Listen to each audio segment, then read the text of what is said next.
కుమార్ గారు తర్వాత నాకు ఇష్టమైన దర్శకుడు అంటే ముందు రాజమౌళి గారు.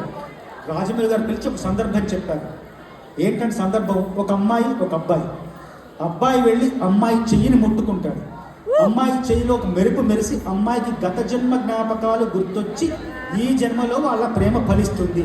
కానీ మెలికేంటంటే అబ్బాయి వెళ్ళి ముట్టుకుందామని వెళ్తుంటే అమ్మాయి దూరంగా పారిపోతుంది, జారిపోతుంది, వేధిస్తోంది, బాధిస్తోంది, హింసిస్తోంది.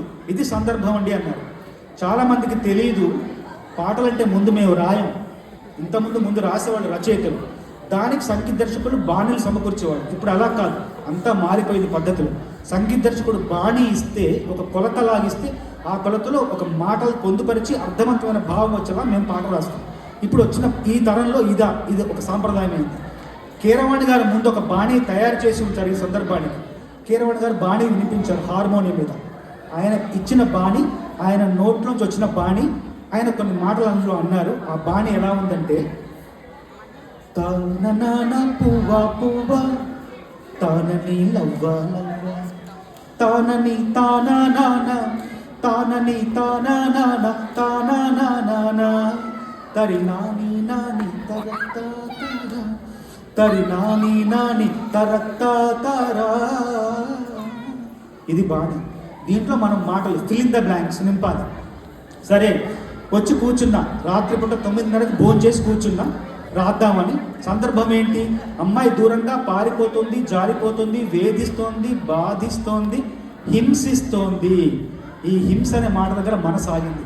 ఆ మాట మనకి ఏదో పనికొచ్చేలాగుందని ముందు ఒక పల్లవి రాశాను. ఏం రాశానంటే, ఇదే బాణీకి, అందమైన హంస హంస ఎందుకీ హింస హింస అంత నీవే హంస హంస ఆపు నీ హింస హింస తెలుపన తీయని ఆశ నేర్పన తనువుల భాష తీరనిది ఘోష వాటేస్తే వన్నెలు కరిగిపోవు తెలుసా పెన వేస్తే ప్రేమలు పెరుగునంట తెలుసా. భయ బ్రహ్మాండంగా వచ్చిందని నాకు నేనే అనుకుంటున్నాను. అప్పుడు సమయం 11:30 అవుతుంది. మన పాటను ఎవరైనా అభినందిస్తే వచ్చే ఆనందం వేరు, ఇంకా ఉత్సాహంతో ముందుకెళ్ళొచ్చు కదా. అలా ఎవరైనా అభినందిస్తే బాగుందని అనుకుంటున్నాను. అర్ధరాత్రి మనల్ని ఎవరు అభినందిస్తారు? అయితే నా ప్రతి పాటకు ప్రథమ శ్రోత నా భార్య, నా ఇల్లాలు. ప్రతి పాటను తనే వింటుంది మొదటిసారిగా. పాపం తను లేపాను. పొద్దంతా పనులు చేసి అలసిపోయి పడుతుంది. అర్ధరాత్రి 11:30 అవుతుంది. శుచి ఒక్కసారి లే అన్న. ఏంటండి అని ఆవలిస్తూ, ఒకసారి నా పాట వినన్నా, చెప్పండి అంది. అందమైన హంస హంస ఎందుకు హింస హింస అంటనేవే హంస హంస ఆపని హింస హింస ఎలా ఉందన్న. ఏంటంటే అర్ధరాత్రి మీ పాటలతో మాకి హింస నాకు ఎక్కలేదండి. నీకు ఎక్కదలే, అర్ధరాత్రి లేపడినాను కదా, నేను డిస్టర్బ్ చేశాను కదా అని చెప్పేసి రాజమౌళి దగ్గరికి వెళ్తే ఆయనకు నచ్చుతుందని పొద్దున్న ఆయన దగ్గరికి వెళ్ళి వినిపించా. ఆయన మొత్తం పాటిని, ఓసు గారు బాగుంది కానీ కొంచెం బాగా సర్దారండి అంటే ఏంటంటే, ఉపరితలంలో మాత్రమే మీరు పాటను చూశారు, లోతుల్లోకి వెళ్ళి ఆ ప్రేమికుడు వేదన, క్షోభ, బాధను అనుభవించలేదు. ఏదో పైన రాశారు. మీరు ఆ ప్రేమికుడు లోతుల్లోకి వెళ్ళి రాస్తే బాగుంటుంది. కొంచెం కవితాత్మకంగా ఉండాలండి. ఏదేదో మామూలు సాధారణంగా రాశారు. మీ దగ్గరికి ఎందుకు వచ్చాం? కవితాత్మకంగా ఉండడం కోసం కదా.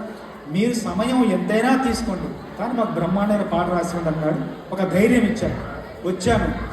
7 రోజులు శ్రమిస్తే ఒక పల్లవి వచ్చింది. ఆ పల్లవి ఆయన నచ్చిన పల్లవి, మీరు మెచ్చిన పల్లవి. పంచదార బొమ్మ బొమ్మ పట్టుకో వద్దన కమ్మ మంచు పూల కొమ్మ కొమ్మ ముట్టుకో వద్దన కమ్మ చేతిని తాకొద్దంటే చెంతకే రావద్దంటే ఏమవుతానమ్మా నిన్ను పొందేటందుకే పుట్టానే గుమ్మ నువ్వు అందకపోతే వృధా ఈ జన్మ.